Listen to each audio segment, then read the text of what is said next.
রাজধানীর Mohammadpur town hall এলাকায় ফুটপাত দখলমুক্ত করতে অভিযান চালাচ্ছে ডিএমপি। সেখান থেকে যুক্ত হচ্ছেন সহকর্মী রাব্বি সিদ্দিকী। রাব্বি, কিছুদিন যাবত অভিযানের যে চোর পুলিশ খেলাটা দেখতে পাচ্ছি, সেখানে আজকের কি খবর সেটা জানতে চাই এবং কাউকে জরিমানা করা হয়েছে কিনা এখন পর্যন্ত?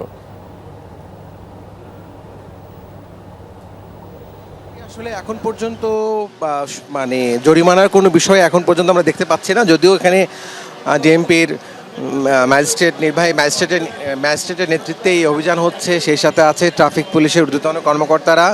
মূলত এই যে ফুটপাত যেটি দখল করে অবৈধ স্থাপনা তৈরি হচ্ছে বা ব্যবসা প্রতিষ্ঠান গড়ে তোলা হচ্ছে, সেই প্রতিষ্ঠানগুলোর বিরুদ্ধেই কিন্তু এই অভিযান, এবং এই অভিযানের খবরে কিন্তু এরই মধ্যে পুরো ঢাকা শহরে যেখানে যেখানে যেদিন পুলিশের মোবাইল কোর্ট হবে, সেদিন কিন্তু সেই সমস্ত এলাকা খালি হয়ে যায় আগে থেকেই।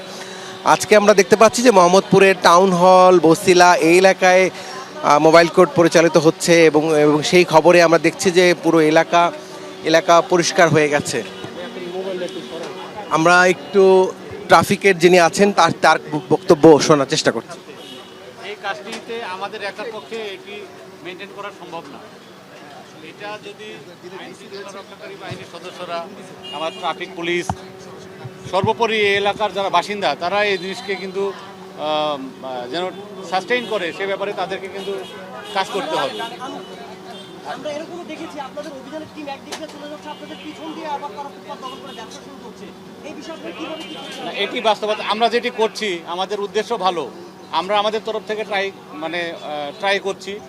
এখন আপনারা যে মিডিয়া কর্মী যারা আছেন, তারা সকলেই কিন্তু আমাদের কাজে সহযোগিতা করছেন। আমরা খুবই হ্যাপি, এবং আমরা অনুরোধ করব যে সম্মানিত এলাকাবাসী যারা আছেন, তারাও আমাদের কাজকে সাপোর্ট করে এটা যেন টেকসই হয়, আমাদের কাজটা যেন মানে পণ্ডশ্রম না হয়।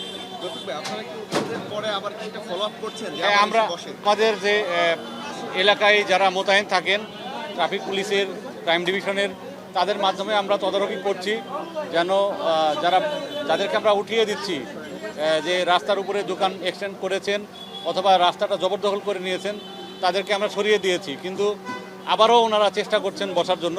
তাদেরকে আমরা আবারও মানে খুবই সফটলি আমরা হ্যান্ডেল করছি। আমি প্রথম থেকে বলছি যে তারা কিন্তু এদেশেরই মানুষ এবং আমরা তাদের সন্তান, সুতরাং তাদের সাথে কিন্তু আমাদের মানে খুবই হার্ড লাইনে অ্যাকশানে যাওয়ার মতো কোনো কিছু নাই। তাদেরকে আমরা খুবই সফটলি হ্যান্ডেল করে আমরা মানে বোঝানোর চেষ্টা করছি যে তাদের এইভাবে মানুষের চলাচলের রাস্তা